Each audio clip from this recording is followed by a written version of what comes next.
네, 오 대표와 신가장TV의 신가장입니다. 네, 오늘은 노트를 가지고 컨텐츠를 좀 제작을 하게 되었는데요. 최근에 경제뉴스 관련돼서 좀 알기 쉽게 풀어달라, 이런 요청이 좀 많으셔가지고, 저도 제가 아는 지식을 좀 동원해서 여러분들에게 좀 쉽게 설명해 드리고자 이런 컨텐츠를 좀 제작을 하게 되었습니다. 위기가 있는 동안은 웬만하면 매일매일 관련된 이런 경제 뉴스를 한번 풀어보는 그런 내용을 만들어 보도록 할 거고요. 지금 바로 시작을 하도록 하겠습니다. 지금 첫 번째로 짚어볼 내용은, 네, 유가 쇼크입니다. 이미 코로나 사태로 인해서 경기가 좀 힘들어지고 있다, 침체가 되고 있다는 것은 여러분들도 다 아실 겁니다.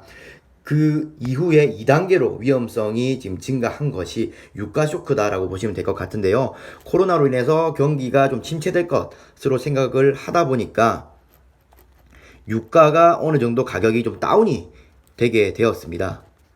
그래서 이제 산유국들이 모여서 회의를 하게 됩니다. 어떻게 감산을 진행을 하자. 감산. 네, 감산을 하게 되면은 이제 좀 적게 생산을 하는 것이기 때문에 아무래도 그 유가의 가치가 올라가게 되겠죠. 그래서 감산을 하려는 움직임이 있었으나 여기에 러시아가 반대를 하게 됩니다. 네, 여러 가지 뭐 정치적인 이런 문제가 있었겠죠. 그래서 반대를 하게 되면서, 네, 유가에 대해서 목소리를 높였는데, 여기에 지지 않고 사우디는 네가 반대하면 나는 증산을 하겠다 라고 얘기를 합니다. 증산을 하게 되면 어떻게 되죠? 공급량이 늘어나기 때문에 유가는 좀 더 가파르게 가격이 더 다운되게 되는 거죠. 그래서 뭐 1차 하락이 있었다면 2차 하락이 큰 폭으로 진행이 되었고, 과거에 있었던 최저점을 위협하면서 지금 내려가고 있다라고 보시면 될 것 같습니다. 그럼 유가가 이렇게 내려가는 것이 그렇게 큰 문제가 되느냐? 자, 여기서 파생될 위험에 대해서 사람들은 생각을 하고 있습니다.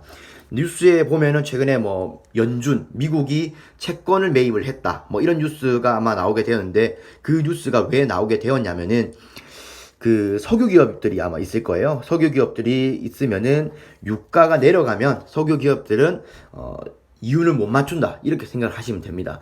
석유 기업들도 대부분 다 채권 발행을 하고요. 채권 발행을 한다는 건 뭐냐면 채권 발행, 그냥 빚을 낸다, 이렇게 생각하시면 됩니다. 빚. 네, 빚을 낸다. 네, 그래서 채권 발행을 해서 이제 빚을 냈는데 유가가 떨어졌다. 네, 유가가 이렇게. 그러면은 어떻게 되냐? 부실 채권으로 이제 바뀌게 될 가능성이 있는 거죠. 부실 채권.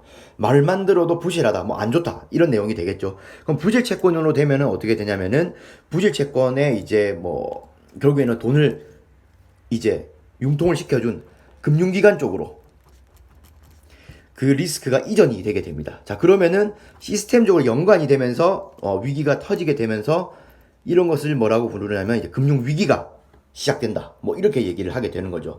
즉 코로나로 인해서 경기 침체가 진행이 되었고, 경기 침체로 유가에 대한 이런 쇼크가 발생을 했는데, 각국의 이윤 추구 때문에 전쟁이 벌어지게 되었고, 석유 기업들이 채권 발행을 해놓았던 것에 문제가 생기면서 이제 금융위기까지 이어지는 이런 플로우라고 이제 보시면 될 것 같고요. 현재 큰 그림은 여기서 이제 위기가 점점 파생되어 가고 있다, 이렇게 보시면 됩니다. 그래서 앞으로 나올 뉴스들도 이런 식으로 좀 구조화해서 말씀드리도록 하고요. 편집을 해서 올리기에는 시간이 좀 부족할 것 같아서 일단 날 것 그대로 업로드를 계속적으로 진행을 하도록 하겠습니다. 네, 궁금한 점 있으시면 댓글 부탁드리겠습니다. 감사합니다.